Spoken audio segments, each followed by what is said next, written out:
Hey guys, welcome to our channel. இன்றைக்கி வீடியோவில் நம்ம என்ன டாபிக் பற்றி பார்க்க போகிறோன்னா, உங்கள் காதல் வாழ்க்கையில் தொல்லை தந்துக்கிட்டே இருக்கக்கூடிய மூன்றாம் நபர் அடியோட விலகணும்னு ரொம்ப நாளாகவே நீங்கள் எப்படியாவது இந்த நபரை இந்த வாழ்க்கையில் இருந்து விலக்கி கொண்டு போகணும், எங்கள் வாழ்க்கையில் தொல்லை பண்ணவே கூடாது, திரும்ப வந்துடவே கூடாது, இந்த பர்சன் இருக்கிறதுனால தான் எங்கள் ரிலேஷன்ஷிப்பு இவ்வளோ மோசமாக இருக்குது, உங்கள் நபர் உங்களை கண்டுக்காமல் இருக்காங்க, திரும்ப திரும்ப தேடி போய்கிட்டே இருக்காங்க மூன்றாம் நபர்கிட்ட, உங்கள் நபர் சும்மா இருந்தாலுமே மூன்றாம் நபர் சும்மா இருக்க மாட்டேங்கிறாங்க, திரும்ப பேசுகிறாங்க, சும்மா பிளாக்மெயில் பண்ணிக்கிட்டே இருக்காங்க. இந்த மாதிரியெல்லாம் ஒரு சிச்சுவேஷனில் இந்த ரிலேஷன்ஷிப் இருக்குது அப்படின்னா அந்த மூன்றாம் நபர் ஆட்டோமேட்டிக்காகவே உங்கள் ரிலேஷன்ஷிப்பில் இருந்து விலகுவாங்க.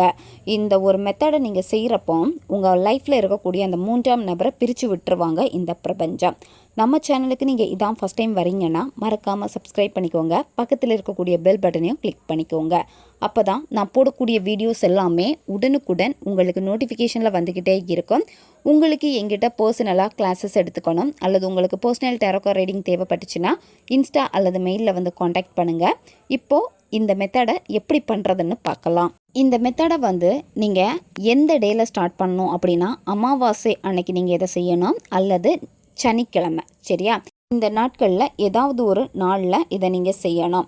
எந்த நேரத்தில் இதை நீங்கள் செய்யணும் அப்படின்னா, இரவு 11 மணிலேருந்து 12 மணி இந்த இடைப்பட்ட நேரத்தில் தான் இதை செய்யணும். பெண்கள் தீட்டு சமயத்தில் இந்த மெத்தடை செய்யக்கூடாது, நான்வெஜ் சாப்பிட்டுட்டு இதை நீங்கள் செய்யக்கூடாது. இந்த மெத்தடை நன்மைக்காக மட்டுமே பயன்படுத்துங்க. தேவையில்லாத ஒரு உறவை பிரிக்கிறதுக்காக இதை செஞ்சீங்கன்னா அப்படியே உங்களுக்கு திரும்ப அது அடிக்கும். அதனால் நன்மைக்காக மட்டுமே பயன்படுத்துங்க. நியாயமான கோரிக்கைகளுக்காக நீங்கள் செய்யுங்க. உங்களுக்கு இப்போ நிம்மதி இல்லாமல் இருக்குது உங்கள் காதல் வாழ்க்கையில், அப்போது அந்த மூன்றாம் நபரை பிரிக்கிறதுக்காக இதை நீங்கள் தாராளமாக செய்யலாம்.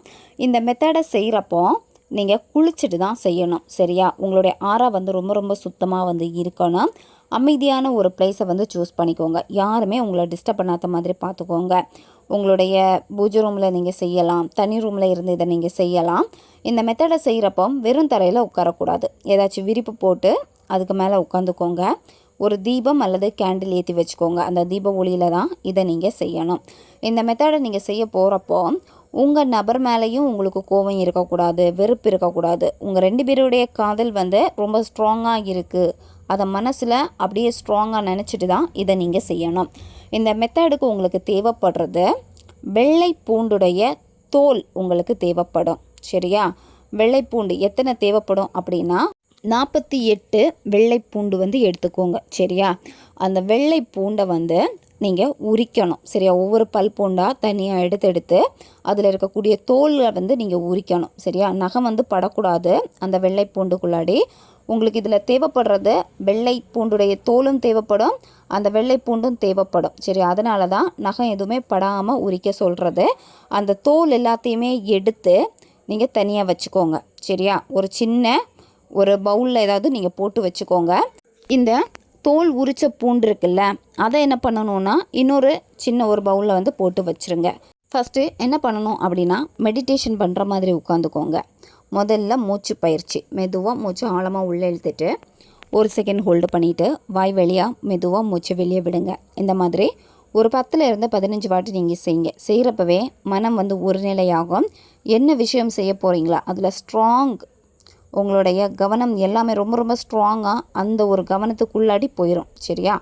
அடுத்து என்ன பண்ணணுன்னா, உங்கள் நபரை நினச்சிக்கோங்க, உங்கள் கூட இருந்த நல்ல நிகழ்வுகளை நினச்சிக்கோங்க. இப்போவும் உங்கள் கூட தான் இருக்காங்க, உங்களுக்கு உண்மையாக இருக்காங்க அப்படின்னு ஹாப்பியாக அதை நீங்கள் நினச்சிக்கோங்க, சரியா? நினச்சிட்டு அதுக்கப்புறமா இதில் அந்த தேர்ட் பார்ட்டியுடைய பேர் உங்களுக்கு தேவைப்படும். அவங்க ஃபோட்டோ இருந்ததுன்னா அவங்க ஃபோட்டோ எடுத்து வச்சுக்கோங்க. அவங்க ஃபோட்டோ இல்லை, அவங்க பேர் தெரியலன்னா ஓகே, சரியா? உங்கள் காதலில் இருக்கக்கூடிய மூன்றாம் நபர் அப்படின்னு நீங்கள் நினச்சிக்கோங்க. பேர் தெரியும் அப்படின்னா நீங்கள் என்ன பண்ணணுன்னா, நீங்கள் இப்போ தோல் உரித்து வச்சுருக்கீங்க தெரியுமா, அந்த வெள்ளைப்பூண்டு, அந்த வெள்ளைப்பூண்டுடைய தோலில் நீங்கள் அவங்க பேரை எழுதணும், சரியா? கொஞ்சம் பெரிய ஒரு தோல் எடுத்துக்கோங்க. அதில் கருப்பு கலர் பெண்ணுனால் அவங்க பேரை எழுதுங்க, சரியா? ஒரு வெள்ளை பூண்டுடைய தோலில் நீங்கள் எழுதினாலே போதும். எல்லா தோல்லையும் நீங்கள் எழுத வேண்டாம். இது என்ன பண்ணணும் அப்படின்னா, ஒரு கிண்ணத்தில் போட்டு வச்சுக்கோங்க. சரியா? சுத்தமான கிண்ணமாக வந்து இருக்கணும். அப்படி இல்லைன்னா ஒரு பவுல் எடுத்துக்கோங்க. சரியா? அப்படி இல்லைன்னா மண்பானை எடுத்துக்கோங்க. இதில் எதுலையாவது நீங்கள் போட்டு வச்சுக்கோங்க. சரியா? போட்டு வச்சுட்டு கருப்பு கலர் நூல் எடுத்துக்கோங்க. அந்த கருப்பு கலர் நூல் வந்து நார்மலாக துணி தைக்கக்கூடிய நூலே வந்து எடுத்துக்கோங்க. சரியா? ஊசி தேவைப்படும். இப்போ நீங்கள் 48 பல் பூண்டு எடுத்து தனியாக உரித்து வச்சுருக்கீங்க தெரியுமா? ஸோ அதை என்ன பண்ணணும்னா ஒவ்வொன்றையும் வந்து நீங்கள் அந்த ஊசியில் வந்து கோர்த்து எடுக்கணும். ஒவ்வொரு பல் பூண்டாக வந்து நீங்கள் கோர்க்கணும். சரியா? நீங்கள் அந்த ஊசியில் வந்து கோர்த்து எடுத்துக்கோங்க. ஒவ்வொரு பல் பூண்டையும் கோர்க்குறப்போ 3ஆம் நபருடைய பேரை சொல்லிவிட்டு ஒவ்வொரு பல் பூண்டையும் வந்து கோர்த்துக்கிட்டே இருங்க. இந்த பர்சன் வந்து டோட்டலாக எங்கள் லைஃப்பில் இருந்து ஓடி போயிட்டாங்க, விலகிட்டாங்க, தேர்ட் பர்சன் இருந்த இடமே தெரியாமல் காணாமல் போயிட்டாங்க, எங்கள் வாழ்க்கையில் இவங்க திரும்ப வரவே இல்லை. இப்போது உங்கள் பர்சனுடைய பேரை சொல்லிவிட்டு அடுத்து அந்த 3ஆம் நபருடைய பேரை சொல்லிவிட்டு இவங்க கிடையில இருந்த இந்த உறவு வந்து இப்போவே கட் ஆயிடுச்சு, 2 பேருமே பிரிஞ்சுட்டாங்க, என் நபர் என்னை மட்டும்தான் தேர்ந்தெடுத்தாங்க அப்படின்னு அதை மனசில் சொல்லி அதை மனசில் நினச்சிக்கிட்டே இந்த 48 பல் பூண்டே நீங்கள் கோர்க்கணும். சரியா? கோர்த்து மாலை மாதிரி நீங்கள் வச்சுக்கோங்க. சரியா? அடுத்து என்ன பண்ணணும்னா இப்போ நீங்கள் ஒரு மண்பானையில் போட்டு வச்சுருப்பீங்க, அந்த தோல் இருக்குல்ல, அந்த தோலை வந்து நீங்கள் எரிச்சிடணும். எந்த இடத்துல நீங்கள் தூங்குவீங்களோ அந்த ரூமில் அந்த பவுலில் வச்சுட்டு எரிக்கலாம். அப்படி இல்லைனா மண்பானையில் போட்டு நீங்கள் வந்து எரிக்கலாம். சரியா? சேஃபாக வந்து எரிச்சுக்கோங்க. பச்சை கற்பூரம் போட்டு நீங்கள் வந்து எரிச்சிருங்க. சரியா? அதை ஃபுல்லாக வந்து எரியும், நல்லா எரிஞ்சு முடியணும். சரியா? அது வரைக்கும் நீங்கள் இருக்கணும். ஏன்னா அதிலேருந்து ஒரு இதழ் கூட வந்து மிஸ் ஆகக்கூடாது, அந்த தோல். சரியா? எல்லாமே வந்து நீங்கள் எரிக்கணும். எரித்து சாம்பலாக்கிடுங்க.